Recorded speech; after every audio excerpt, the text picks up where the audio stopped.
Nous entrons maintenant dans la partie la plus palpitante du Cantique des Cantiques.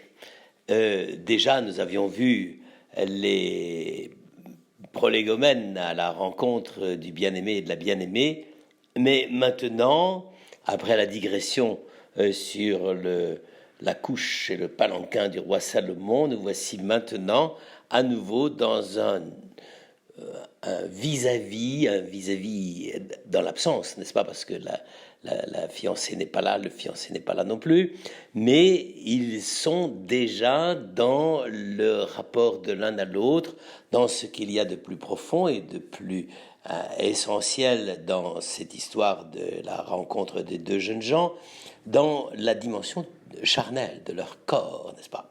J'aime autant vous dire que ce genre de passage, je ne connais pas beaucoup de prédicateurs qui osent l'aborder parce que c'est quand même un peu assez tonique comme manière de décrire la rencontre entre les deux jeunes gens.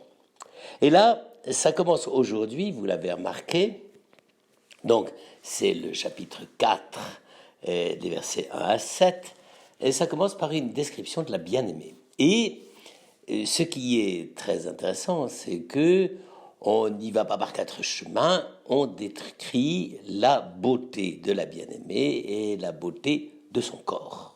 Autrement dit, nous sommes ici devant une réflexion sur le corps de la femme, et c'est comme ça, je veux dire, on peut se récuser ou tout ce qu'on voudra, ça n'empêche que c'est un texte sacré et que, j'allais dire d'ailleurs, la manière dont l'auteur inspiré décrit la beauté du corps de la jeune fille est tout à fait saisissante. C'est un très très beau morceau d'anthologie de poésie érotique. Et donc, pourquoi cela? Pourquoi c'est surtout le corps de la bien-aimée qui va être décrit plus que le corps du bien-aimé, même si on a aussi droit à une description du corps du bien-aimé. Mais c'est vrai que là, dans le duo, eh bien, c'est le jeune homme qui chante la beauté du corps de sa bien-aimée. Alors, je crois que ça a quelque chose qui touche aux racines les plus profondes de la pensée de l'amour et du couple, et dont la tradition biblique est l'héritière, n'est-ce pas? Cette dimension, c'est le fait que la femme est surtout perçue à travers le mystère de son corps et la beauté de son corps, parce que je pense que de tout temps, les êtres humains ont su qu'ils naissaient, ils grandissaient, ils mûrissaient, ils découvraient leur être au monde à travers le corps de leur mère. Et donc, si la femme est envisagée surtout dans cet aspect de la description du corps de la femme, de son corps, n'est-ce pas?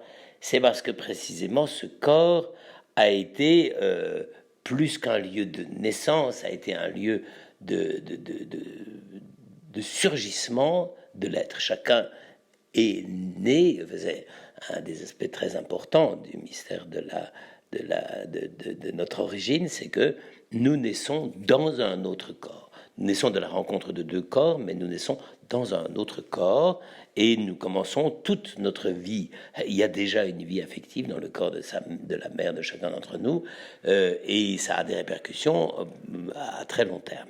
Et par conséquent, ici, on a cette dimension du corps comme la réalité même, l'étoffe dont nous pourrons être faits. Et donc c'est pour ça que le corps de la femme intrigue tellement les sociétés anciennes, non pas d'abord pour des questions, j'allais dire, de biologie ou de physiologie, mais c'est d'abord à cause du fait que c'est le lieu même de surgissement de l'être de chacun d'entre nous. Chacun de nous est né, y compris le Christ, alors là pour le coup il n'y a pas d'exception absolument, et chacun de nous est né du corps d'une femme.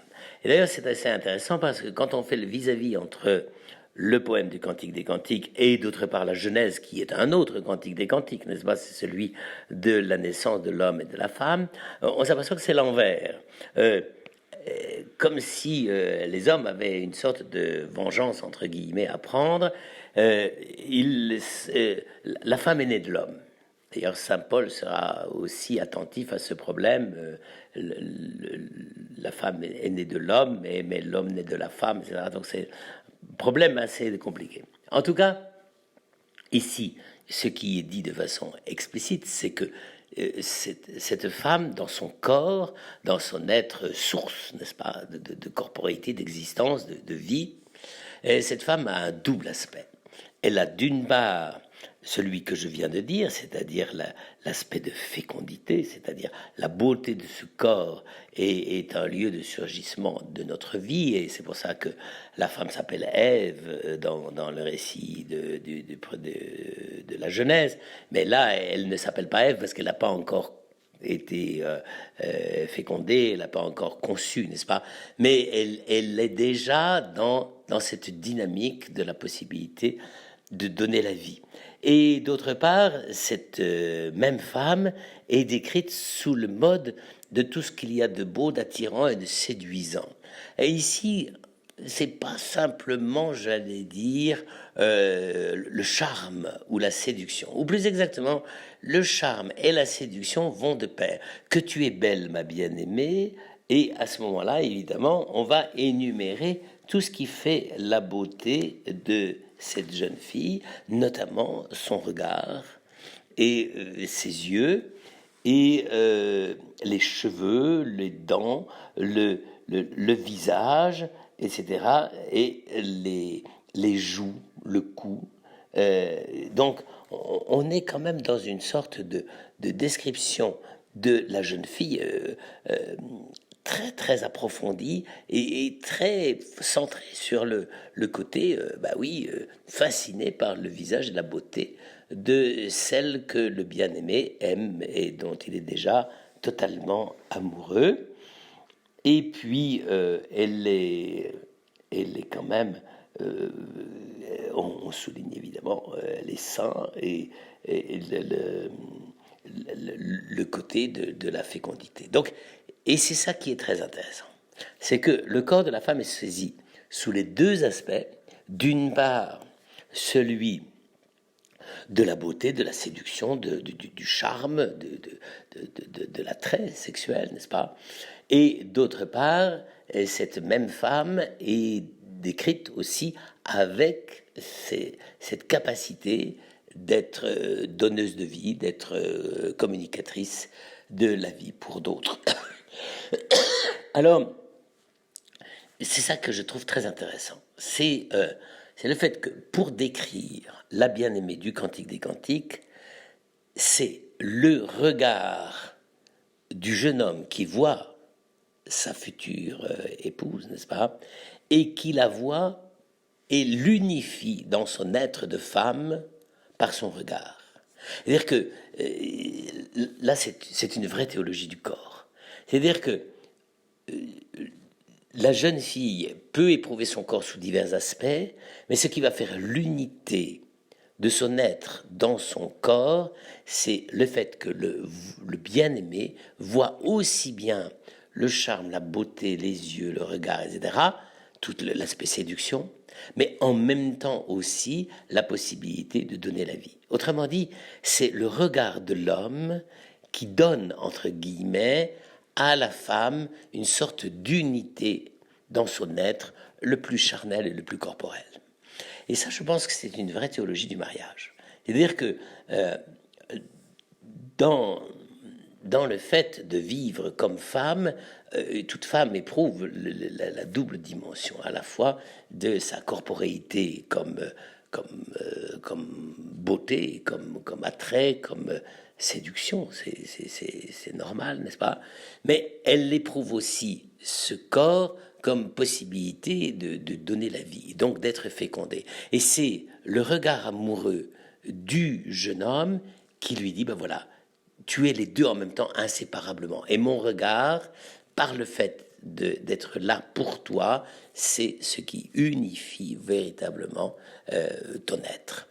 Alors, ça peut paraître un peu idéal, mais je crois que c'est quand même un peu la réalité même de l'amour humain. Si, c'est d'ailleurs vrai aussi dans l'autre sens, mais on le verra plus tard, si l'amour, le regard et l'amour du jeune homme ne donnent pas à la bien-aimée son unité, j'allais dire, il a raté quelque chose. Il n'a pas réussi à assumer et à créer cette unité dans le cœur et le corps de sa femme, qui pourtant a besoin de ça pour être dans sa plénitude. Alors, vous le voyez, c'est une vraie théologie, pas simplement, j'allais dire, du mariage comme satisfaire un certain nombre d'exigences morales, ça, j'allais dire, ça viendra plus tard d'une certaine manière. Mais ici, c'est cette unité de la femme dans son corps, parce qu'elle porte cette double dimension de ce qu'il appelle la beauté, que tu es belle, ma bien-aimée, et en même temps, cette beauté du corps qui recèle en elle une sorte de fécondité. Ben ça, c'est un des secrets de la vie féminine, et je crois que c'est à cet aspect-là que ce double aspect, quand il est unifié par le regard de quelqu'un qui l'aime, que ça lui donne effectivement une plénitude dont elle a besoin pour être vraiment elle-même.